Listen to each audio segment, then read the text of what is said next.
Coup de mob? Coup de mob? Coup de mob? Coup de mob. Coup de mob. Bonjour, chers camarades. Mon nom est Daniel Leduc et je vous souhaite la bienvenue à ce premier épisode de Coup de mob, le balado solidaire du Conseil central du Montréal métropolitain CSN consacré à la mobilisation. Et pour ce premier épisode, on va se poser une question qui est à la fois simple et complexe, mais essentielle. La mob, à quoi ça sert? Et pour ce faire, j'ai le plaisir de recevoir trois invités. Tout d'abord, Dominique Daigneault, qui est présidente au Conseil central du Montréal métropolitain. Bonjour, Dominique. Bonjour. Charles Gagnon, conseiller syndical au SAMVR national, qui a aussi longtemps travaillé au Conseil central. SAMVR, ça veut dire quoi? C'est le service d'appui à la mobilisation et à la vie régionale. Ah, voilà. Bon, on va se coucher moins niaiseux, c'est super. Et puis, Alice Lepetit, conseillère syndicale mobilisation au Conseil central du Montréal métropolitain. Bonjour, Alice. Bonjour. Tu as été également, pendant un bon bout de temps, au C2SP2. Ça, c'est Oui. pas dans Star Wars, cette affaire-là. Ah non, c'est pas dans Star Wars. Ça ressemble à R2D2, mais c'est pas tout à fait pareil. Ah, voilà, c'est ce que je pensais.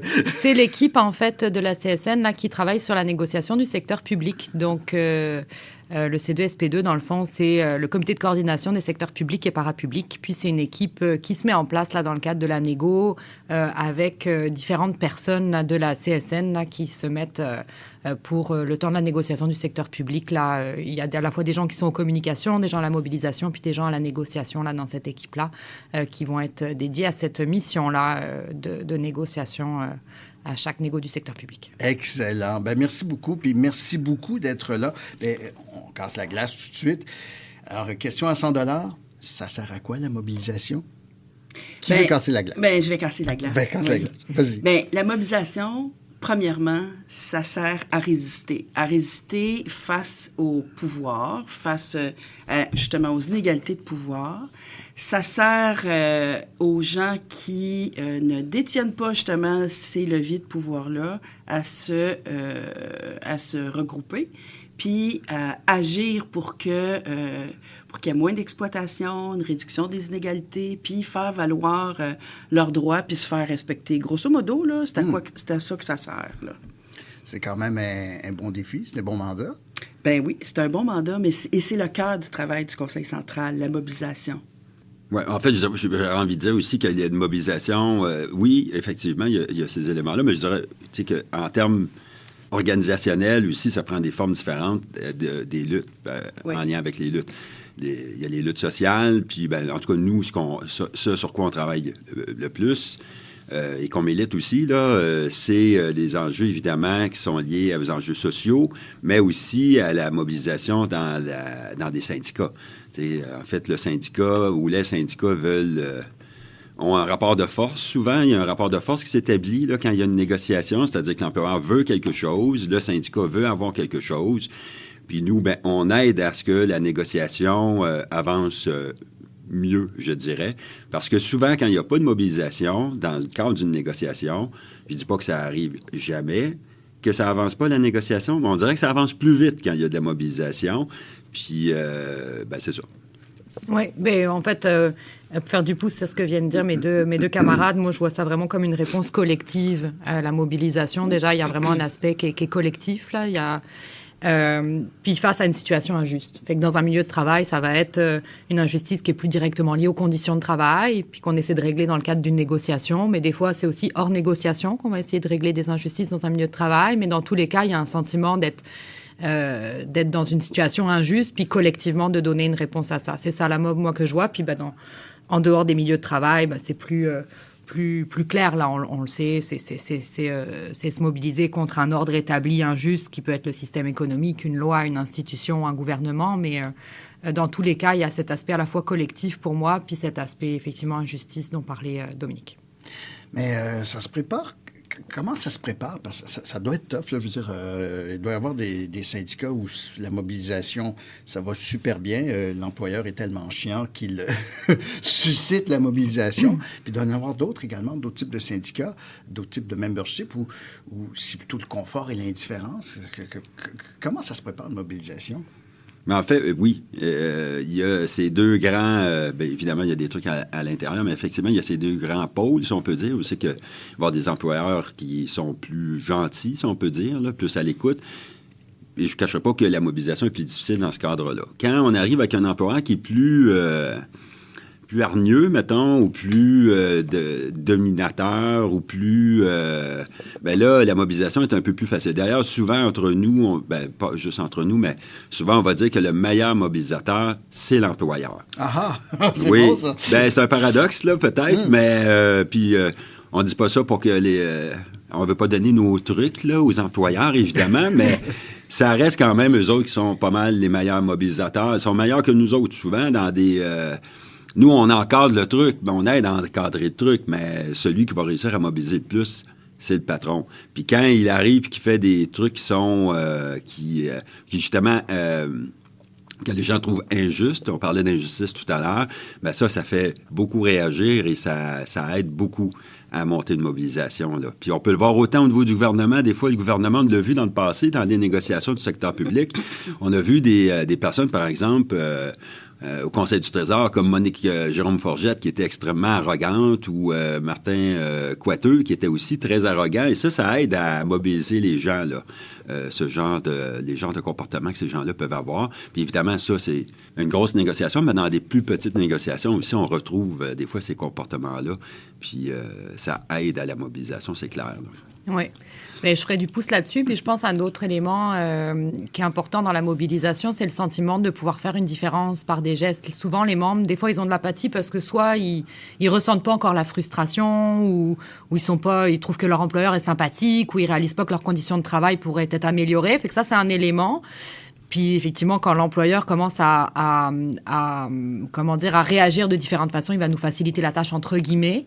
Mais l'autre élément, c'est aussi que les gens réalisent qu'ils ont un pouvoir Exactement. Sur leurs négociations, parce que souvent, ce qu'on entend les gens dire, c'est les gens du comité de négo qui négocient, ils se sentent souvent loin de la négociation.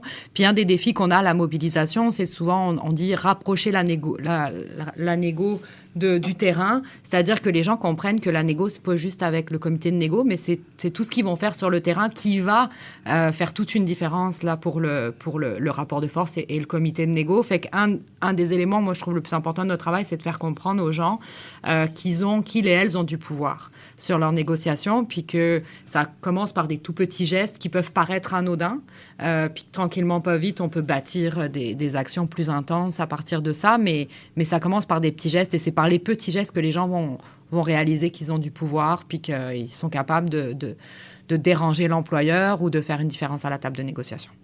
Oui, tout à fait. Je partage totalement ce que tu viens de dire, notamment sur cette question-là de reprendre prendre confiance dans le pouvoir qu'on a collectivement, là. Puis ça, des fois, c'est assez fabuleux de voir au début, là, dans certaines luttes syndicales où les gens se sentent impuissants, écrasés face à un employeur qui est totalement entêté. Puis justement, à force de petits gestes de mobilisation, construire une confiance qui va leur permettre d'aller le plus loin possible dans la négociation, là, un peu comme on dit, là, tenir la minute de plus pour obtenir ce qu'on mérite, là, ou à tout le moins, ce qu'on est capable d'aller chercher. La fameuse minute de plus. La fameuse minute de plus, oui. Mais là, évidemment, là, on parle premier front, là, c'est-à-dire négociation de conventions collectives. Mais la MOB, ça va aussi au-delà des conventions collectives. Est-ce qu'on s'y prend de la même façon pour mobiliser sur des enjeux sociaux ou même politiques? Est-ce que ça doit être quand même passablement différent? Mais moi, à ça, je répondrais oui et non. Il y a des aspects qui sont très similaires, puis il y a des aspects qui sont différents. Dans les similarités que je vois, c'est que quand on mobilise sur des enjeux sociaux et politiques, on doit aussi faire tout un travail terrain. Il y a tout un travail d'éducation populaire qui part de la base. C'est-à-dire que les gens, dans le fond, passent ce qu'on appelle passer du jeu au nous, là, réalisent que ce qu'ils vivent individuellement, finalement, c'est une injustice qui est vécue collectivement.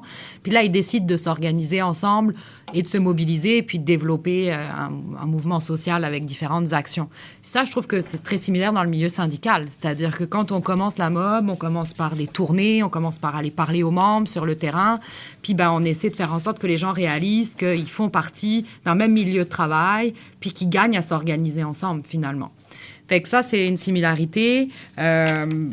Puis, un peu dans les deux types de lutte aussi, il y a une diversité de stratégies, une diversité de tactiques. Des fois, on décide d'être dans le cadre légal. Des fois, on décide d'en sortir parce que stratégiquement, on ne se fera pas entendre si on reste dans la légalité. Puis ça, c'est quelque chose qu'on trouve aussi à la fois dans les milieux de travail puis dans les mouvements sociaux de deuxième front. On ne joue pas dans les mêmes cadres légaux, mais il y a aussi ce travail qui fait avec des fois les règles.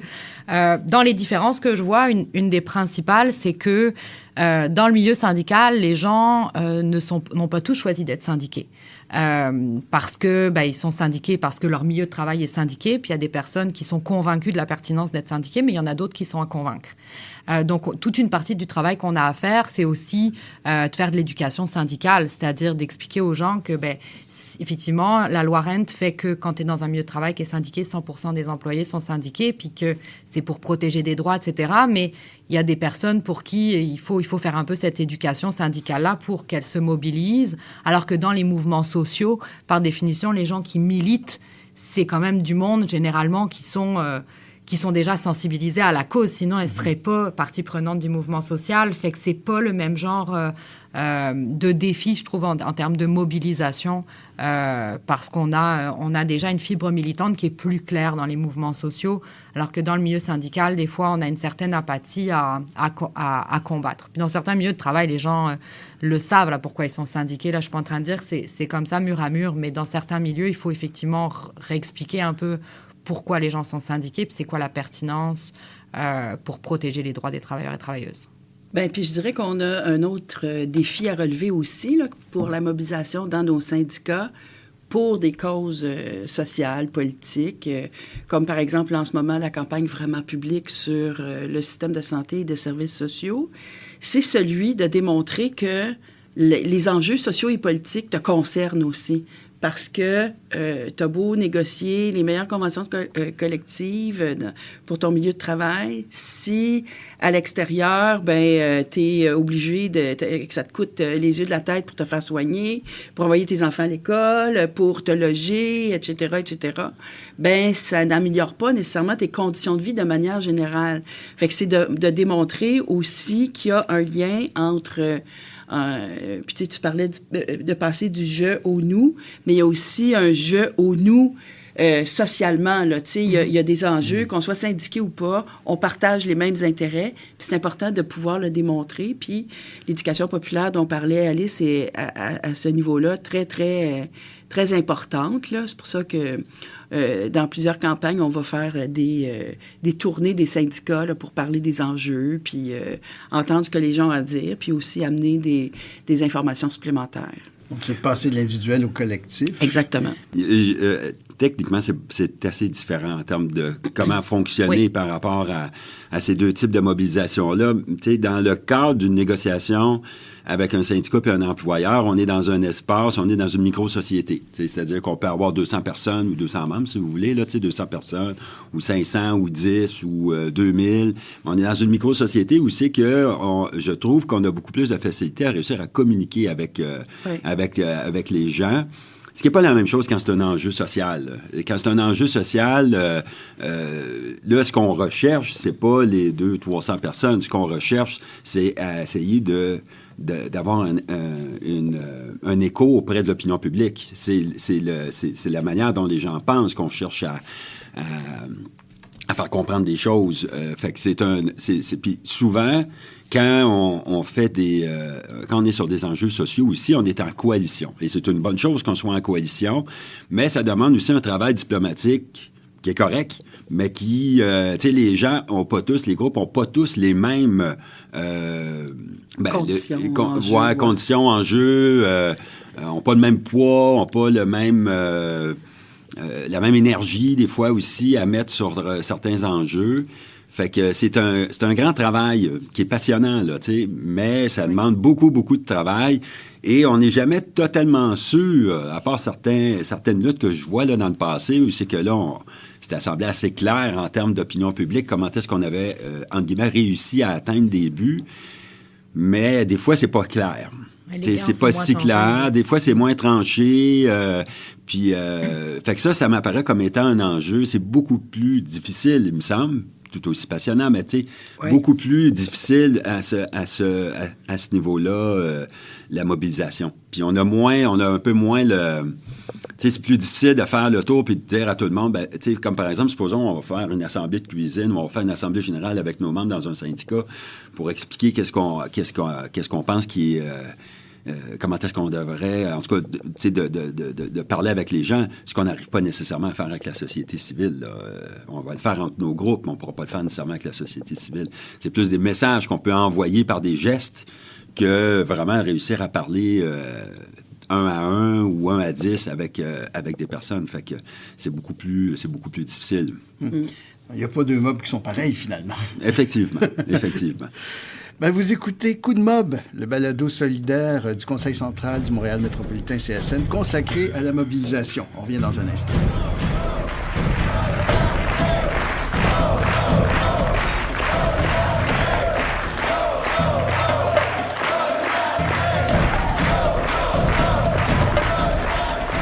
Ben, vous écoutez Coup de mob, le balado solidaire du Conseil central du Montréal métropolitain CSN.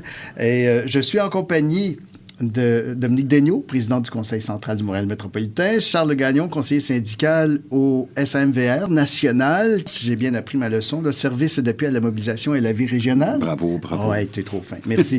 Puis également avec nous, Alice Lepetit, conseillère syndicale à la mobilisation au Conseil central du Montréal métropolitain. Merci beaucoup d'être là. Bon, on vient de se poser la question à quoi ça sert la mobilisation, comment ça se prépare, est-ce qu'on s'y prend de la même façon pour des enjeux sociaux, politiques. On va entrer vraiment dans le vif du sujet. Organiser une mobilisation, ça comporte, je l'imagine, souvent une part d'imprévu. Puis, je serais curieux de vous entendre, d'entendre vos expériences, en fait, de nous raconter une mobilisation, par exemple, qui ne s'est pas passée exactement comme vous l'aviez prévu, où il a fallu, tu sais, comme on dit, virer sur un 10 cents. Alors, qui veut y aller d'abord? Mais moi, j'ai pas d'exemple précis parce qu'il y en a aucune qui se passe comme prévu. Exact. Il faudrait te nommer tous les dossiers. Là. Non, c'est ça. En fait, j'ai une de mes camarades du Conseil central là, qui fait le même travail que moi qui m'a dit un jour, et à chaque fois que j'organise une mob, je pense à elle m'avait dit, Alice, on fait pas de l'événementiel. On fait de la mobilisation. On fait du dérangement. Elle dit, si les choses se passent comme prévu, c'est qu'il y a un problème. C'est qu'on n'a pas complètement dérangé. Et elle me dit, tu auras beau planifier tout ce que tu veux, puis c'est important de planifier parce que ça nous aide quand même à nous revirer de bord, justement, une fois sur place, puis à faire les choses de la façon la plus pertinente et efficace et sécuritaire possible pour nos militants, nos militantes. Mais tu peux pas avoir pour objectif que les choses se passent comme prévu. Fait que je remercie cette camarade-là parce qu'à chaque fois que j'organise une mob, je pense à ça et du coup, j'ai pas d'exemple précis, moi, de scénario catastrophe, mais je suis à peu près certaine que Charles en aura. Mais c'est ça. Généralement, les mobs ne se passent pas comme prévu et c'est en partie normal. Donc, les mobs passent et ne se ressemblent pas, finalement. Exact. Mais en fait, oui, on est toujours un peu... c'est parce que, si je le prends par rapport à une négociation d'une convention collective, en fait, on est à la remorque de la négociation. Hein, c'est ça qu'on dit par rapport à la mobilisation. C'est-à-dire qu'on n'est pas une partie, on est une partie autonome, mais on est quand même... On est là pour aider la négociation. Fait que là, dépendant comment se déroule la négociation, bien là, c'est là qu'on va être amené à faire un plan A, un plan B, un plan C, un plan D, un plan E. Moi, je pense qu'il est important d'avoir plusieurs plans en tête même, parce que sinon, il ne faut pas qu'on se ramène à on peut improviser. De toute façon, on va être pris dans l'improvisation. C'est clair. Mais il faut essayer quand même d'avoir le plus possible, préparer certains scénarios, comme je disais, plan A, plan B, plan C, plan D, plan E. On ne se rend jamais jusqu'à Z, là, je vous rassure, là, mais il faut avoir quand même une couple de plans en tête, de manière à que quand la négociation va se ramener, puis qu'ils vont dire, à la table de négo, ça a été de telle manière qu'on puisse arriver, puis OK, ça va être le plan C, puis on va le mettre en application tout de suite. Pas qu'on arrive après, puis là, ils viennent nous dire, ça a mal été, qu'est-ce qu'on fait? Puis là, on dit, OK, là, on pourrait faire ci, on pourrait faire ça, puis on n'y a pas nécessairement songé. On est à improviser, puis là, dans ces cas comme ça, là, à mon avis, on est plus en réaction. On n'est pas dans une logique de stratégie globale où est-ce qu'on se prépare à diverses possibilités. Il ne faut pas qu'on soit nécessairement en réaction. Il faut qu'on soit en action, je dirais, là, mais à mon avis, ce qui va faire que l'employeur va être dérangé, ça peut être l'action qui va être dérangée, mais aussi, à mon avis, s'ils voient qu'on est préparé et qu'on est prêt, peu importe les situations, ça, je pense que ça a beaucoup d'impact auprès du psychologique de notre adversaire. Complètement, tu sais, genre, ah oui, ils ont improvisé ou ils ont réagi à notre dépôt. Puis souvent, j'ai vu beaucoup d'employeurs qui se doutent que tu vas réagir puis qui devinent même que tu vas... du côté des employeurs, il n'y a pas que il y a des gens intelligents, hein? Fait qu'il y a des gens qui sont capables de voir quand on improvise. Puis si on a l'impression qu'on a juste improvisé puis qu'on a réagi sur le coup, ça leur donne pas l'impression à eux que tu es, entre guillemets, au-dessus de tes affaires. Et il faut que, au-dessus de tes affaires, c'est peut-être pas le bon terme, mais tu sais, qu'on est au-dessus de la mêlée, qu'on est maître de notre jeu de cartes. Être organisé, quoi, finalement. Exact. Fait que c'est pas parce qu'on improvise que ça veut dire qu'il faut pas être organisé. Ça, je dirais même que c'est plutôt le contraire. C'est parce qu'on est obligé d'improviser pour qu'on soit drôlement bien organisé. Oui, un bon résumé. Y a-t-il des mobilisations qui vous ont touché plus particulièrement? C'était quoi votre plus belle mobilisation? Bien, en fait, au plan syndical, il y en a vraiment beaucoup qui me touchent, qui me vont droit au cœur, là, parce que moi, je trouve ça toujours vraiment touchant, puis de voir les gens se lever, s'organiser, puis poser des gestes concrets, des gestes parfois radicaux pour se faire respecter. Moi, ça me touche à chaque fois, ça m'impressionne. Puis, ce qui me touche aussi, c'est de voir qu'à travers ça, à travers ces luttes-là, pour se faire respecter, c'est quand les gens prennent conscience... mais en fait, ils savent qu'ils ont un rôle essentiel dans la société, quel que soit le travail que tu fais. Hein? Il n'y en a pas de production de biens, il n'y en a pas de prestation de services qui est possible sans les travailleuses et les travailleurs. Mais un coup que cette prise de conscience-là, elle est faite puis que les gens se tiennent debout. Moi, je ne suis pas capable de nommer une lutte en particulier. Tu sais, je pense après le coup dernièrement, je pense à... Tu sais, mais... Chacune de ces luttes-là, pour moi, elle est extrêmement importante puis extrêmement porteuse. Puis c'est la somme de toutes ces luttes-là qui fait en sorte que l'ensemble des conditions de travail au Québec peuvent s'améliorer. Puis ça, quant à moi, c'était extrêmement précieux. Mais c'est sûr qu'au plan du deuxième front, là, des luttes sociales et politiques, là aussi, il y en a plusieurs qui me restent en tête, mais c'est la campagne qu'on a menée là, contre l'austérité, c'était quelque chose, ça, où il y a plusieurs années, là, on a fait ça sur plusieurs années, là, 2013, 2014, 2015, où on a même, pendant, je dirais, quasiment un an, organisé une action par semaine. Puis au départ, par exemple, l'objectif, c'était de rendre, de partager les réflexions, puis de voir c'était quoi les impacts de l'austérité. Tu sais, quand on parlait de tout à l'heure, là, de bien expliquer, faire l'éducation populaire, expliquer les revendications. Donc ça, c'était la première étape, voir comment ça nous touche dans nos différents milieux de travail, dans le secteur public, bien sûr, dans le milieu communautaire, mais aussi socialement.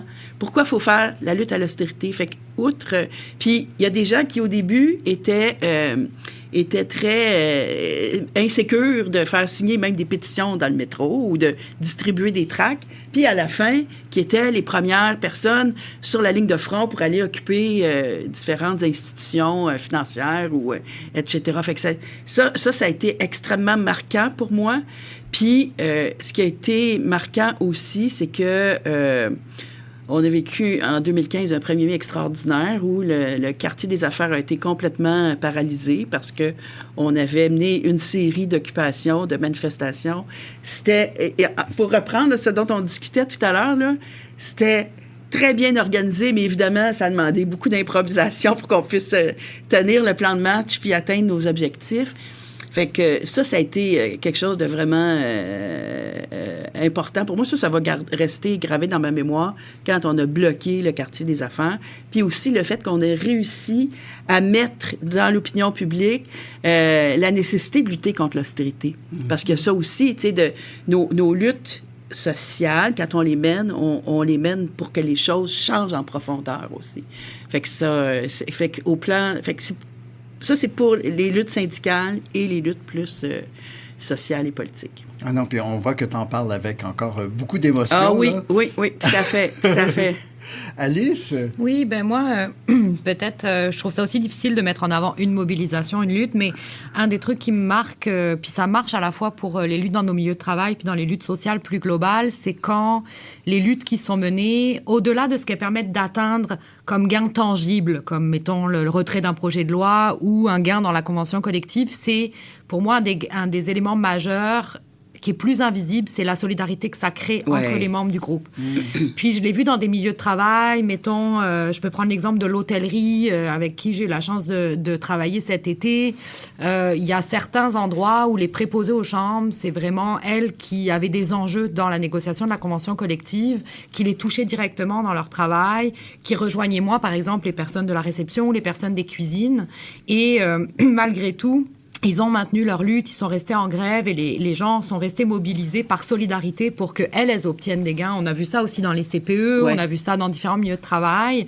J'ai vu aussi des milieux de travail où les gens me disaient, après un mois sur la ligne de piquetage, on se connaît tous alors que ça fait 10 ans qu'on travaille ensemble, puis qu'il y a telle équipe et telle équipe qui parlent jamais ensemble. Fait que pour moi aussi, au-delà des gains de la convention collective, que ces gens-là rentrent dans leur milieu de travail en ayant renforcé les liens entre elles et eux, c'est un gain majeur. Puis ça, c'est des gains aussi pour le plus long terme. Puis dans les mouvements sociaux, on a ça aussi. Moi, j'ai travaillé avec le mouvement des femmes, mouvement féministe. Puis une des luttes sur lesquelles que j'ai trouvé les plus inspirantes, c'est quand on a travaillé en solidarité avec les femmes autochtones au Québec pour justement travailler vraiment d'égal à égal, de nation à nation. Et au-delà des gains qu'on aurait pu obtenir de façon plus tangible, je pense que ce travail de renforcement des solidarités au sein du mouvement social, c'est une des plus belles victoires des luttes dans lesquelles j'ai eu la chance de participer, qui est un travail en continu. Là, c'est jamais un acquis, mais cette solidarité-là, parce que notre force, c'est la solidarité, c'est le collectif. Oui. Nos adversaires, ils vont changer, leurs visages vont changer, les systèmes, malheureusement, se renouvellent de différentes façons insidieuses. Fait que notre force, c'est vraiment de bâtir cette solidarité-là puis de la faire tenir dans le temps. Puis ça marche à une micro-échelle dans un milieu de travail, mais ça marche aussi dans les mouvements sociaux. Super. Charles, que peux-tu ajouter à cela? Pas grand-chose. Parce que bon, puis Dominique et moi, on a des souvenirs en commun par rapport à plusieurs luttes, parce que j'étais... j'ai encore mon poste au Conseil central, mais 17 ans au Conseil central de Montréal. Fait que, tu sais, c'est sûr que la période sur l'austérité, puis je trouve, tu sais, il y a un élément, tu sais, par rapport à l'austérité que je pense que, tu sais, c'est difficile des fois d'avoir des gains tangibles sur les enjeux sociaux. Et sur l'austérité, on n'a peut-être pas nécessairement réussi à gagner que le gouvernement ne fasse plus l'austérité parce le train était en marche, mais de réussir à mettre le mot, par contre, dans l'espace public, parce que le mot, le gouvernement prétendait qu'il n'était pas en austérité. Et à un moment donné, le mot a fini par devenir, ça a l'air un peu bête, mais juste le mot, mais le mot austérité a fini par se retrouver sur toutes les lèvres. Et encore aujourd'hui, on va dire que c'était une période d'austérité. Et tout le monde va dire que c'était une période d'austérité, peut-être à part des gens du Parti libéral du Québec, mais la plupart des gens vont tous dire que c'était une période d'austérité. Fait que de réussir juste ce bout-là, c'est déjà pas mal, je trouve. Puis je repense aussi dans des grandes mobilisations, puis ça remonte à vraiment plusieurs années, mais échec à la guerre, avant la guerre en Irak, tu sais, c'est quand même grâce aux mobilisations qu'on a faites à Montréal que le gouvernement du Canada n'est pas entré en guerre, n'a pas embarqué dans l'effort de guerre que Bush voulait avoir en Irak, là. Et ça, Jean Chrétien l'a confié par la suite, là, que c'était à cause des mobilisations qu'il y avait. Et c'était à Montréal que ça se passait. À Toronto, là, il y a eu environ, je pense, 5 000 personnes à un moment donné, alors qu'on était à 150 000 à Montréal. Fait que ça a eu un impact. Cette mobilisation-là, elle a fonctionné. On n'a pas pu empêcher la guerre, mais on a pu empêcher que notre pays entre en guerre, toutefois, avec l'Irak. Fait qu'il y a eu un gain qui a été fait à ce moment-là. Puis sinon, sur le premier front, c'est sûr qu'il y a des conflits. Tu sais, moi, j'ai été là au Journal de Montréal. Tu sais, ça reste un conflit qui m'a beaucoup marqué, qui était difficile, mais c'est ça. Fait que, mais tu sais, il y en a d'autres. Je dirais que, tu sais, il arrive souvent dans des conflits de travail exactement ce que Alice puis Dominique parlaient. Tu sais, c'est-à-dire qu'il y a des liens qui se font. Il y a des liens qui se font, puis c'est beau. C'est beau de voir ça. Les gens ne se connaissaient pas avant, puis là, maintenant, ils se connaissent. Fait que ça, c'est des belles affaires. Puis je l'avais pas abordé tout à l'heure, mais vous l'avez abordé, tu sais. Puis je veux dire moi aussi, là. Non, c'est une blague, mais dans le sens, je serais bref. Non, c'est une blague, excusez. Là. Mais oui, il y a quelque chose de beau aussi quand les gens prennent conscience du pouvoir qu'ils ont. Oui. Puis des fois, ils le découvrent, en fait. Ils le savent pas. Ils savent pas. Puis c'est ces événements-là qui finissent. Sincèrement, je pense que ça les aide dans leur vie personnelle par la suite. Et je trouve ça superbe. Superbe. Il y a un enjeu de dignité, là. Il y a un enjeu de dignité, que tu retrouves une certaine dignité individuelle avec la force du collectif. Oui. Puis moi, il y a une autre chose là-dessus que j'ajouterais, c'est aussi lorsque cette solidarité-là, elle s'exerce quand un syndicat est en conflit, puis qu'il y a d'autres syndicats qui viennent à sa rescousse.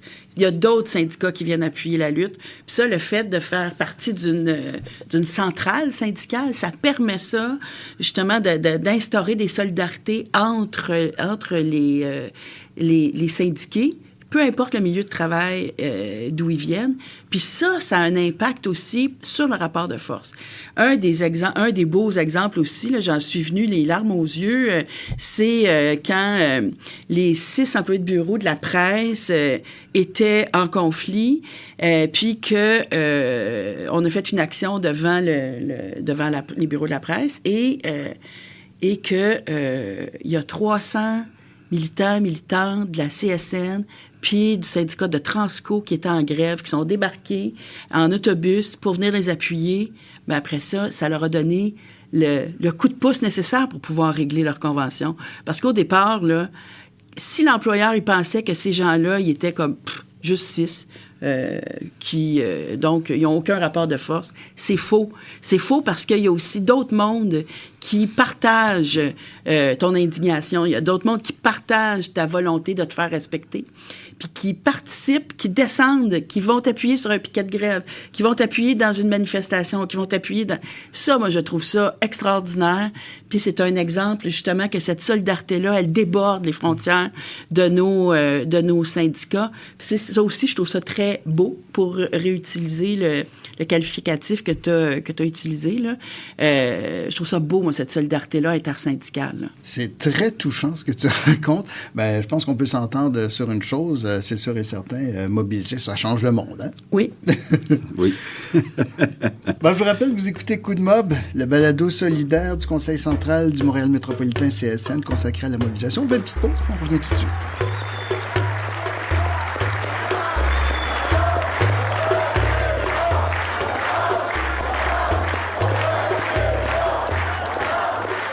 Vous êtes toujours à l'écoute de Coup de Mob, le balado solidaire du Conseil central du Montréal métropolitain de la CSN consacré à la mobilisation. Avec moi, Dominique Daigneault, président du Conseil central, Charles Gagnon, conseiller syndical au SAMVR. On sait maintenant c'est quoi le SAMVR. Et puis également Alice Lepetit, conseillère syndicale au Conseil central du Montréal métropolitain. Bon, là, écoutez, on est entre nous, là. Hein, la porte est fermée. Ouais, la porte est fermée. Les micros sont coupés. Une question à 100 $. C'est quoi vos plus précieux conseils pour bien réussir une mobilisation? Écoutez le monde. Ah oui. Ah, OK. Ah oui. Les gens ont les meilleures idées au monde. Les gens connaissent leur milieu de travail, ils connaissent leur employeur comme personne, ils savent exactement ce qui va le déranger, ils savent ce qui va marcher. Moi, honnêtement, j'arrive souvent dans des milieux de travail où j'ai l'impression qu'il faut que j'arrive avec plein d'idées. Puis, c'est sûr qu'avec l'expérience, on a des choses en tête, là. Mais généralement, c'est vraiment les meilleures idées de mob. C'est les gens qui les ont de leur propre milieu de travail. Ça a l'air un peu évident comme ça, mais on l'oublie vite. Puis souvent, les personnes se disent « Ah, j'ai une personne conseillère, elle va me donner la recette miracle. » Mais non, en fait, c'est vraiment de les faire parler, la recette. Fait que c'est ça, moi, peut-être le meilleur conseil que j'aurais pour réussir une mob, c'est d'écouter les gens qui sont directement concernés par la lutte, parce que c'est les personnes qui vont être les plus à même de trouver les bonnes idées. C'est de multiplier les actions, les outils. Je pense que la diversité et la multiplicité des actions fait qu'on gagne. C'est généralement pas un élément qui va faire gagner une mob, mais c'est une multiplication d'affaires. Puis c'est de pas avoir peur d'essayer de nouvelles choses aussi. Ah, Ce serait mes de l'audace. De l'audace, des risques. Qui risque rien de rien, comme ça. Exact. Moi, j'avoue, je carburais à ça, là. C'est-à-dire que souvent, souvent, on est porté à reproduire ce qu'on a connu.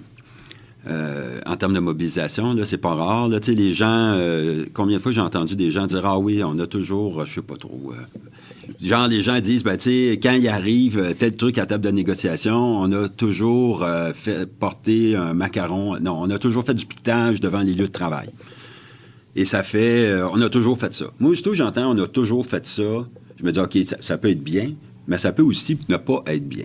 Parce que il faut qu'on soit capable d'être surprenant. Il faut qu'on soit capable de faire des surprises auprès de l'employeur.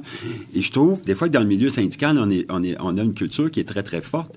Et cette culture-là, des fois, elle nous aide, mais des fois, elle peut nous jouer des petits tours aussi. Puis on va te porter à reproduire des affaires parce que ça a marché la dernière fois.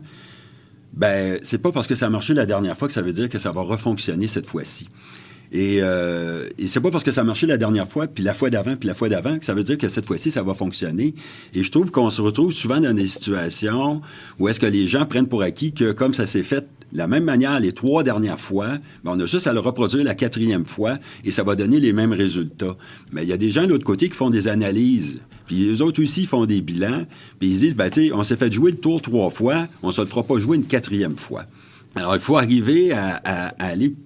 je pense, c'est un défi qu'on a souvent parce qu'il y a des endroits où c'est très, très... Là où il n'y a pas de culture de mobilisation ou peu de culture de mobilisation, c'est pas tant un défi. Mais quand il y a un historique de mobilisation, on se retrouve souvent où est-ce que les gens vont avoir l'impression... Puis même que des fois, les gens vont nous dire, ben, tu sais, pourquoi faire toutes ces étapes-là? Pourquoi ne pas aller à l'élément qu'on pense qui a fait que ça l'a réglé? Pourquoi ne pas aller directement aux 3 jours de grève, tout de suite en commençant? Et c'est pas nécessairement la recette gagnante. Mais c'est juste pour illustrer comment est-ce que les gens ont l'impression des fois qu'ils ont fait plein de trucs qui servaient à peu près à rien, mais que quand ils sont arrivés aux 3 jours de grève, puis là c'est vraiment un exemple, ça pourrait être autre chose, là, ça pourrait être la grève générale illimitée, ça pourrait être une journée de grève, ça pourrait être une pause commune, peu importe, mais tu sais. Et ça leur rentre tellement dans l'esprit qu'ils ont l'impression que tout ce qu'on va faire avant ne sert à rien. Pourquoi ne pas sauter directement à l'élément, le coup de poing qui va assommer l'adversaire, là, le fameux crochet qui va mettre l'adversaire KO, alors que c'est plus compliqué que ça. Puis comme le dit Alice, c'est une multitude de trucs. Là, fait que je ne veux pas mettre un exemple trop barbare, mais je veux dire, dans un combat de boxe, faut pas que tu comptes sur le coup de poing qui va assommer l'adversaire. Faut que tu prennes pour acquis que tu vas avoir à te battre puis que tu vas falloir que tu en donnes plusieurs coups de poing. Oui. Puis pas toujours à la même place. Et ça, c'est important. Là. C'est pas toujours à la même place qu'il faut donner le coup de poing. Fait que voilà. Mais c'est un élément avec lequel il faut beaucoup travailler, c'est-à-dire d'essayer de surprendre, de faire preuve d'audace, puis de détermination aussi, je dirais. Là, il faut y croire en quelque part, puis il faut être prêt à... puis aller jusqu'au bout, mais aller jusqu'au bout, ça ne veut pas dire nécessairement foncer dans un mur. Il faut faire attention. Là. Des fois, il ne faut pas être jusqu'au boutisme, mais il faut être déterminé dans nos affaires. Puis d'habitude, avec ça, on réussit à atteindre les objectifs qu'on veut, qu'on cherche là. Ouais. Ben, merci, Charles. Dans le fond, il faut être capable aussi d'évaluer son rapport de force. Là. Puis chacun des milieux de travail, puis tu as raison, des fois, ça peut varier dans le temps aussi. Ça se peut qu'à une certaine époque, tu n'avais pas grand rapport de force, mais maintenant, compte tenu de la conjoncture sociale, politique, économique, etc., tu as un plus grand rapport de force, puis là, c'est le temps d'aller même plus loin que ce que tu étais... habitué à faire. Oui, c'est ça, exactement. Fait que ça, c'est important aussi, cette évaluation-là là, du rapport de force qu'on a comme travailleuse puis travailleur. L'autre chose que je trouve bien importante, parce qu'on a parlé de solidarité, mais c'est de la construire, cette solidarité-là. Parce qu'elle n'est pas toujours présente. Comme Alice disait, des fois, il y a des départements qui se parlaient même pas, qui se connaissent même pas. Des fois, il y a même des départements qui sont en chicane. Oui. Fait qu'il faut travailler à dire, OK, vous n'êtes pas obligés d'être des amis, mais on est obligés d'être solidaires. Puis ça c'est important. Là, vous tiraillerez après. Oui, c'est ça, exactement. Puis des fois même, il y a des résolutions de conflits interpersonnels qui se règlent sur les piquets de grève parce qu'on apprend à mieux se connaître, là, justement. Oui. Mais ça, la construction de cette solidarité-là, puis le boss, il est super bon pour essayer de diviser. Ça, dans plusieurs milieux, on a vu ça, tu sais, mais là, si j'en donnais un petit peu plus, un petit peu moins, puis essayer de diviser les travailleuses et les travailleurs, ça, c'est une tactique de boss qu'il faut nommer. Dire, là, attention, là, il essaye de nous avoir, là, mais il faut qu'on soit capable de garder cette solidarité-là. Puis il y a des exemples absolument fabuleux. Tu parlais des CPE. À cet égard-là, elles sont exemplaires. Là. Il il y a des syndicats comme ça qui se sont battus jusqu'à ce que, en ne laissant personne derrière. Là. Oui. Ça aussi, c'est intéressant. Puis, c'est ça. Donc, déjouer les pièges de la division entre les travailleuses et les travailleurs pour construire une solidarité à toute épreuve. Là. Puis si je peux me permettre là juste de rebondir sur les stratégies de division de l'employeur, on le dit de plusieurs façons, mais les employeurs s'outillent aussi de plus en plus face aux conflits de travail, sont de plus en plus stratégiques aussi. Donc, on doit faire face à des adversaires qui sont de plus en plus aguerris, on va dire ça comme ça. Puis la stratégie de division, elle peut se jouer de différentes façons. Ça peut être, j'offre à la table de négo quelque chose à une partie du monde, mais pas à tout le monde, pour qu'il y ait une partie qui morde à l'hameçon, puis créer de la division. Mais elle se joue aussi sur la mobilisation. Ouais. Nous, on voit de plus en plus des actions de mobilisation où l'employeur essaie d'isoler un certain nombre de membres, à dénoncer certains gestes en disant ça c'est une gang de crinqués, puis et à retourner en fait aussi une partie de la base qui est peut-être moins intense dans la mobilisation en disant de délégitimer aussi nos gestes de mob en disant ça c'est l'affaire d'une clique, puis à cause de ça on va judiciariser le conflit, puis là ça fait en sorte que les personnes plus frileuses vont se retourner contre une partie des membres du syndicat. Fait en termes de mobilisation aussi, on a beaucoup à déjouer ce genre de réaction-là de l'employeur. Et ça, c'est un autre défi là, dans la mobilisation. Si l'employeur a des outils pour lutter, les syndicats, évidemment, ont des outils. Puis je sais que le Conseil central a un réseau de mobilisation. Ça fonctionne comment? C'est un outil fantastique, là, mais comment ça fonctionne, Dominique? Bien, en fait, le réseau de mobilisation, c'est constitué de tous les membres qui souhaitent appuyer d'une manière ou d'une autre les luttes syndicales ou nos luttes plus sur le deuxième front, là, les luttes sociales et politiques. Donc, on n'a qu'à donner son nom. On inscrit les gens sur une liste. Puis, donc, on essaie de voir aussi quel genre d'action les gens sont prêts à faire, de la plus simple à la plus costaude. Mais ça peut être vraiment de tous ordres. Je me rappelle, à un moment donné, il y avait un gros syndicat qui avait lancé une campagne de courriel au boss. Bien, on avait envoyé le courriel au réseau de mobilisation. Fait que de chez toi, tu pouvais envoyer une série de courriels. Dans d'autres circonstances, on disait, on organise une mobilisation. Entre autres, je pense que c'était dans les CPE il y a quelques années. On interpelle le réseau de mobilisation pour venir appuyer la manifestation des CPE. Fait que bref, il y a toutes sortes de possibilités. Puis plus le réseau est grand, plus ça permet de disposer justement d'appuis supplémentaires puis de manifester la fameuse solidarité intersyndicale dont je parlais tout à l'heure, parce que il y a rien qui fait plus plaisir à un militant ou une militante qui est sur un piquet de grève puis qui se les gèle, là, que de voir quelqu'un qui débarque qui dit « Ah oui, moi je suis du syndicat XYZ et puis on vient vous donner un coup de main. » Puis, fait que tout ça, là, fait que le réseau de mobilisation, ça sert à ça. Ça sert aussi à sensibiliser les membres au conflit qui sont en cours, puis voire à les inviter dans les instances syndicales pour pouvoir faire connaître les conflits de travail, parce que on n'en parle pas tant que ça de tous les conflits de travail. Hein? Il y en a qui sont plus marquants, là, comme là en ce moment, le syndicat des postes là, dont on parle régulièrement, mais il y a plein de conflits de travail qui se déroulent dans une indécente, je dirais, opacité. Là. Fait qu'il faut mettre en lumière ces luttes-là. Fait que le réseau de mobilisation, ça sert aussi à ça, de mettre en lumière les luttes syndicales qui se mènent dans la région, puis de développer un sentiment de solidarité, puis la possibilité de poser des gestes concrets de solidarité. Parce que ça arrive aussi dans les assemblées générales, quand le point que les gens aiment le plus, c'est le point conflit et mobilisation, quand les syndicats viennent expliquer, les assemblées générales du Conseil central, bien sûr, viennent expliquer leurs conflits, et parce que cette solidarité-là intersyndicale, elle est extrêmement importante. Puis souvent, les gens vont se demander « Oui, mais qu'est-ce que je peux faire? » Fait que si tu es sur le réseau de mobilisation, oui, bien sûr, en Assemblée générale, on parle des gestes à poser, mais le réseau de mobilisation peut permettre à certaines personnes qui ont envie d'appuyer de toutes sortes de manières, de pouvoir le faire bien concrètement. Bien, merci beaucoup. On va conclure là-dessus. Un grand merci. J'étais en compagnie donc de Dominique Daigneault, présidente du Conseil central, Charles Gagnon, conseiller syndical au SAMVR, et Alice Lepetit, conseillère syndicale au Conseil central du Montréal métropolitain. Je vous dis un grand merci pour votre présence, et un grand merci également pour toutes ces belles informations que vous nous avez données. Venez d'entendre le premier épisode de Coup de Mob, le balado solidaire du Conseil central du Montréal métropolitain CSN consacré à la mobilisation.